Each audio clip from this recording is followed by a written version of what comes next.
দেশের বিভিন্ন স্থানে সনাতনী হিন্দু জাগরণের জন্য বিভিন্নমুখী কার্যক্রম চলমান। তারই মধ্যে 22শে জানুয়ারি 2025 উত্তর 24 পরগনা মসলন্দপুর এলাকার চারঘাট বাজারের পাইকারি হাটে চারঘাট সনাতনী জাগরণ মঞ্চের পরিচালনায় হাজারো কণ্ঠে গীতাপাঠ হয়ে গেল। উক্ত অনুষ্ঠানে বিভিন্ন স্থান থেকে সাধু সন্তগণের উপস্থিতিতে অন্যরকম আবেদন তৈরি হয়েছিল। গীতাপাঠের পূর্বে শুভ উদ্বোধন সূচনা হয় ভিন্ন রকম আরতি কার্যকলাপের মধ্য দিয়ে। সূচনা আরতি পরিচালনা করেন অযোধ্যা রাম মন্দির শুভ উদ্বোধন সূচনাকালে যিনি শঙ্খধ্বনি দেওয়ার কাজে দায়িত্বপ্রাপ্ত হয়েছিলেন তিনি হলেন শঙ্কর মহারাজ। শঙ্কর মহারাজের সেই বিমুগ্ধ করা আরতির কার্যকলাপ মানুষের মানসিকতা পরিবর্তনে সক্ষম হয়েছিল।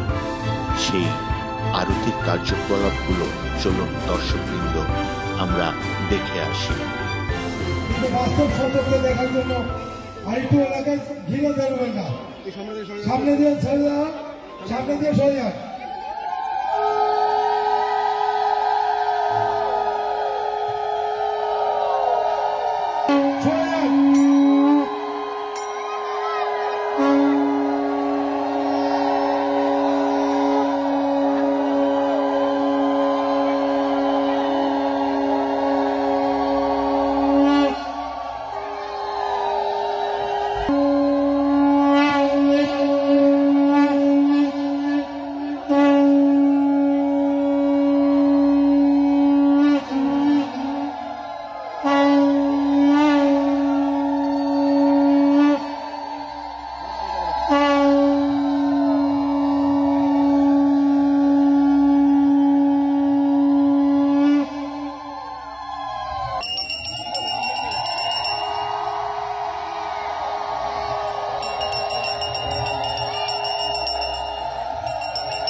जय श्री कृष्ण बोलो